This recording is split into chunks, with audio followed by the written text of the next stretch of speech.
हमारे ब्रह्मांड में ऐसी ऐसी चीजें मौजूद हैं जो आपको पूरी तरह से चौंका सकती हैं।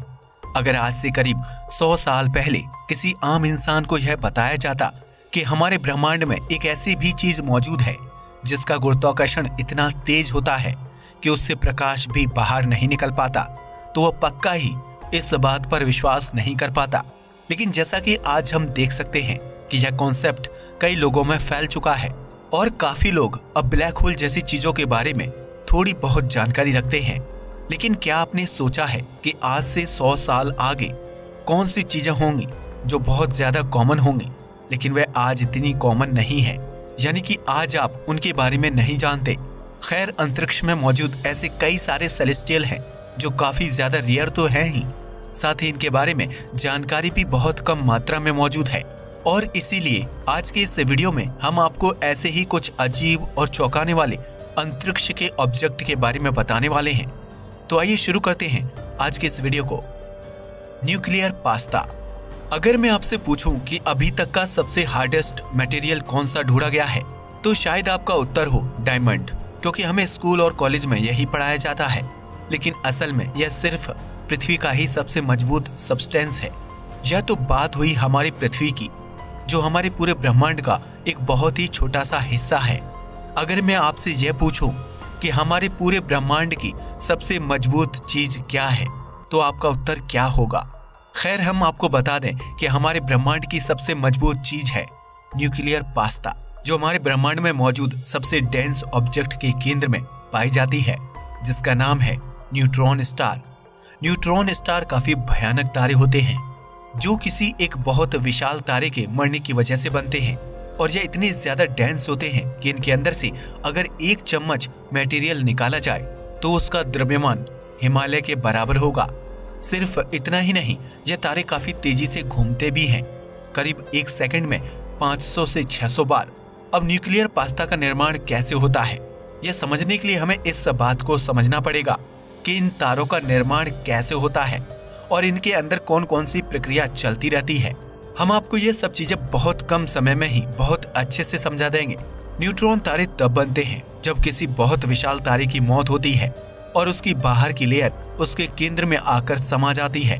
अब जैसा कि आपने सुना ही होगा कि चार्ज के हिसाब से हमारे ब्रह्मांड में 3 तरह के अलग अलग पार्टिकल होते हैं। पहले होते हैं वह जिनका चार्ज नेगेटिव होता है, और दूसरे वह जिनका चार्ज पॉजिटिव होता है। तीसरे पार्टिकल वह होते हैं जो ना नेगेटिव होते हैं और ना ही पॉजिटिव, यानी न्यूट्रल चार्ज वाले पार्टिकल। अब जब तारे के बाहर का मैटर एक छोटे से केंद्र में समाने की कोशिश करता है, तो बहुत ज्यादा फोर्स की वजह से नेगेटिव पार्टिकल और पॉजिटिव पार्टिकल्स को पास में आना पड़ता है, जिससे ये आपस में जुड़ने लगते हैं और न्यूट्रल पार्टिकल बनाने लगते हैं। आपको लग रहा होगा कि यहाँ पर बहुत कम मात्रा का फोर्स लगा होगा, क्योंकि वैसे भी नेगेटिव और पॉजिटिव चीजें आपस में अट्रैक्ट होती हैं। लेकिन अगर आप इस बात को ध्यान से समझें तो आपको समझ आएगा कि यहाँ पर कई सारे प्रोटॉन्स भी होंगे जो एक दूसरे के पास आए होंगे, और एक जैसे चार्ज का पास आना काफी ज्यादा मुश्किल होता है।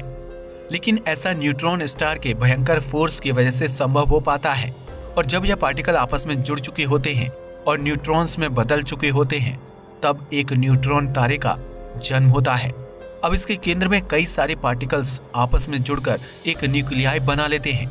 इसमें कई सारे पार्टिकल आपस में ब्रह्मांड के सबसे मजबूत फोर्स के द्वारा जुड़े होते हैं, जिसका नाम है स्ट्रॉन्ग न्यूक्लियर फोर्स। और इस बने हुए स्ट्रक्चर को तोड़ना बिल्कुल नामुमकिन होता है।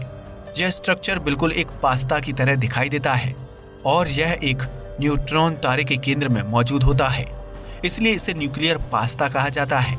और यही वह सब्सटेंस है जो अभी तक का सबसे हार्ड सब्सटेंस माना जाता है, और इसे तोड़ना लिटरली नामुमकिन है, यानी इसे किसी भी तरीके से नहीं तोड़ा जा सकता, चाहे जितना भी फोर्स क्यों ना लगा दिया जाए। Strange matter and stars. हमारे ब्रह्मांड में कई सारे अलग अलग तरह के मैटर मौजूद हैं। कोई ऐसा मैटर है जो बिल्कुल काला है और उसे किसी भी तरीके से नहीं देखा जा सकता है, लेकिन फिर भी वह ब्रह्मांड के एक बहुत बड़े हिस्से को बनाता है। इस मैटर को कहा जाता है डार्क मैटर। दरअसल हमारे ब्रह्मांड में जितनी भी गैलेक्सी मौजूद है, उनका पूरा द्रव्यमान निकालने के बाद वैज्ञानिकों को यह पता चला कि कोई तो ऐसी चीज जरूर मौजूद है जो हमें दिखाई नहीं दे रही, लेकिन इन गैलेक्सी में रहते हुए इनका द्रव्यमान बढ़ा रही है और सिर्फ इतना ही नहीं, उनके घूमने की रफ्तार को भी कंट्रोल कर रही है। और तब वैज्ञानिकों ने एक नई थ्योरी को दुनिया के सामने रखा जिसे कहा जाता है दी डार्क मैटर थ्योरी। और इसके मुताबिक हमारे ब्रह्मांड में एक ऐसा मैटर मौजूद है जो किसी भी तरीके से ना देखा जा सकता है और ना ही डिटेक्ट किया जा सकता है। बस उसके असर को देखकर ही हम उसका पता लगा सकते हैं और यह हमारे ब्रह्मांड का करीब 25% हिस्सा बनाता है। खैर, यह तो एक ऐसा मैटर हुआ जिसके बारे में कई लोगों ने सुन रखा है। इसके अलावा भी कई तरह के मैटर वैज्ञानिकों द्वारा थ्योरी में दिए जा चुके हैं, जैसे एग्जोटिक मैटर। जैसा कि हम अपनी आम दुनिया में देखते हैं कि हर चीज का द्रव्यमान पॉजिटिव होता है, लेकिन क्या आपने कभी ऐसा सोचा है कि ब्रह्मांड में कोई ऐसी भी चीज मौजूद हो सकती है जिसका द्रव्यमान ही नेगेटिव हो? यह सोचने में ही इतना कठिन लगता है, तो सोचिए अगर यह असलियत में मौजूद हुआ तो क्या होगा। आइए इसके बारे में एक एग्जाम्पल से समझते हैं। जब आप किसी भी चीज को हिट करते हैं, मान लीजिए एक बॉल को, तो वह आगे जाती है, लेकिन अगर वह चीज एग्जोटिक मैटर से बनी होगी तो वह आगे जाने की बजाय पीछे को जाएगी। ऐसा इसलिए होगा क्योंकि उसका मास पॉजिटिव नहीं बल्कि नेगेटिव है। अगर ऐसी किसी चीज को आप जमीन से ऊपर उछालते हैं तो वह नीचे आने की बजाय ऊपर ही जाती जाएगी। इस मैटर की थ्योरी को वर्म होल जैसे कॉन्सेप्ट में भी इस्तेमाल किया जाता है, जिसमें एक ऐसे वर्म होल की कल्पना की जाती है जिसकी बाउंड्री एग्जोटिक मैटर से बनी होगी और वह गुरुत्वाकर्षण से बंद होने की जगह हमेशा खुला ही रहेगा। इसके बाद आता है एक और तरह का मैटर जिसके बारे में आपने शायद ही सुना हो। इसे कहा जाता है स्ट्रेंज मैटर। अब जैसा कि इसके नाम से ही पता चलता है कि यह काफी ज्यादा स्ट्रेंज है, लेकिन इसका नाम इसकी स्ट्रेंज प्रॉपर्टी की वजह से नहीं बल्कि यह जिस चीज से बना होगा उसकी वजह से पड़ा है। हमारे ब्रह्मांड में सबसे छोटे पार्टिकल एटम माने जाते थे, लेकिन उसके बाद पता चला कि उनके अंदर भी 3 अलग अलग पार्टिकल मौजूद होते हैं जिनका नाम है न्यूट्रॉन, प्रोटॉन और इलेक्ट्रॉन।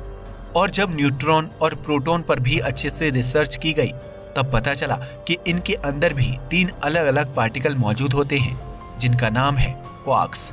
अब यह पार्टिकल भी 6 अलग अलग तरह के होते हैं, जिसमें से एक होता है स्ट्रेंज क्वार्क। यह बाकी सारे पार्टिकल से थोड़े से बड़े होते हैं लेकिन बहुत ज्यादा स्ट्रेंज होते हैं। ऐसा माना जाता है कि यह एक क्वार्क स्टार के केंद्र में धीरे धीरे बनते रहते हैं और एक समय ऐसा आता है जब तारे का पूरा केंद्र ही स्ट्रेंज क्वार्क का बन चुका होता है। दिक्कत यहाँ पर भी नहीं होती, असलियत में प्रॉब्लम इसके बाद में शुरू होती है, क्योंकि स्ट्रेंज मैटर एक ऐसे तरह का मैटर होता है जो अगर किसी और तरह के मैटर को टच करेगा तो उसे भी बिल्कुल अपने जैसा ही स्ट्रेंज मैटर बना देगा। मान लीजिए अगर यह तारा फटता है और इसके अंदर से स्ट्रेंज मैटर के छोटे छोटे पार्टिकल अंतरिक्ष में फैल जाते हैं और यह किसी ग्रह से जाकर टकराते हैं, तो वह पूरा ग्रह ही धीरे धीरे स्ट्रेंज मैटर में बदल जाएगा और पूरी तरह से तबाह हो जाएगा। अगर यह मैटर हमारे सूर्य के पास आ जाता है तो सूर्य सिकुड़कर एक छोटा सा तारा बन जाएगा और हमारी पृथ्वी भी ठंड की वजह से पूरी तरह से जम जाएगी। आपको यह जानकर शायद हैरानी हो कि वैज्ञानिक लैब में स्ट्रेंज क्वार्क को कई बार डिटेक्ट कर चुके हैं, लेकिन कभी भी स्ट्रेंज मैटर जैसी किसी चीज को नहीं देखा गया। लेकिन अगर पार्टिकल मौजूद हो सकता है तो इसके भी चांस हैं कि इसका पूरा एक मैटर ही मौजूद हो। Hoax object. आपने आज तक कई सारी अलग अलग अजीब चीजों के बारे में सुना होगा, लेकिन मैं आपको यह दावे के साथ कह सकता हूँ कि आपने इससे ज्यादा स्ट्रेंज चीज के बारे में कभी नहीं सुना होगा। हमारे ब्रह्मांड में कई अलग अलग तरह की गैलेक्सी मौजूद होती हैं, जिनमें से एक प्रकार होता है रिंग गैलेक्सी। यह हमारे ब्रह्मांड में काफी ज्यादा रेयर होती है और वैज्ञानिक आज तक जितनी भी गैलेक्सी ढूंढ पाए हैं उसमें से सिर्फ 0.1% गैलेक्सी ही रिंग गैलेक्सी है। इतनी कम मात्रा में मौजूद होने की वजह से वैज्ञानिकों को इनके बारे में जानकारी भी कुछ खास नहीं है, लेकिन फिर भी बाकी सारी गैलेक्सी के बिहेवियर को देखकर इसके भी बिहेवियर को आसानी से वैज्ञानिकों ने पता लगाया है। सरपेंट नाम के एक तारामंडल में एक ऐसा ऑब्जेक्ट है जो दरअसल एक गैलेक्सी है, जिसके अंदर एक गैलेक्सी है और उसके अंदर भी एक गैलेक्सी है। इसे आप नॉर्दर्न आसमान में देख सकते हैं और इसे सबसे पहले 1950 में आर्थर होक द्वारा ढूंढा गया था और इसीलिए इसका नाम भी होक्स ऑब्जेक्ट है। इस गैलेक्सी का डायमीटर करीब 1 लाख प्रकाश वर्ष है, यानी अगर आप इसके एक छोर से दूसरे छोर तक जाएंगे और वो भी प्रकाश की गति के साथ, तो आपको करीब 1 लाख साल का समय लगेगा। यह बिल्कुल हमारी मिल्की वे गैलेक्सी जैसा ही है। यह हमसे करीब 600 मिलियन लाइट ईयर्स दूर है। हबल टेलीस्कोप ने इसकी एक फोटो ली थी जिसमें यह बिल्कुल एक गेंद के जैसा दिख रहा था, जिसमें बाहर की तरफ नीले रंग के तारे मौजूद थे और अंदर की तरफ लाल रंग के तारे, और इन दोनों तारों के बेल्ट के बीच में काफी खाली जगह मौजूद थी जहां पर एक रिंग गैलेक्सी मौजूद थी। जब इस पर रिसर्च की गई तब वैज्ञानिकों को पता चला कि यह चीज असलियत में क्या है। इसकी दो पॉसिबिलिटीज हो सकती हैं।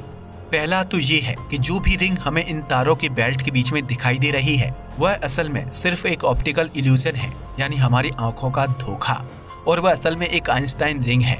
अगर आपको नहीं पता तो बता दें कि आइंस्टाइन रिंग अल्बर्ट आइंस्टाइन द्वारा बताया गया एक ऐसा फिनोमिना है जिसमें किसी भी तारे या गैलेक्सी से आने वाली लाइट किसी ज्यादा गुरुत्वाकर्षण वाली चीज के द्वारा बैंड हो जाती है और वह बिल्कुल एक रिंग की तरह दिखाई देती है। कुछ ऐसा ही यहाँ पर भी हो सकता है। दूसरी पॉसिबिलिटी ये है कि यह अलग अलग गैलेक्सी है और आपस में मिलने की वजह से यह इस तरह से बन गई है। वैज्ञानिक यह भी बताते हैं कि यह पिछले 3 अरब सालों में तो नहीं हुआ है, क्योंकि अगर ऐसा हुआ होता तो उनको आज के टेलीस्कोप के द्वारा यह पता चल जाता। दोस्तों, स्कैरी थ्योरीज का ये हमारा पार्ट 4 था। अगर आप इसका पार्ट 5 देखना चाहते हैं तो हमें नीचे कमेंट बॉक्स में पार्ट 5 जरूर लिखें। आज के लिए बस इतना ही। वीडियो पसंद आया हो तो इसे लाइक और शेयर कीजिए, साथ ही चैनल को भी सब्सक्राइब कीजिए। जय हिंद दोस्तों।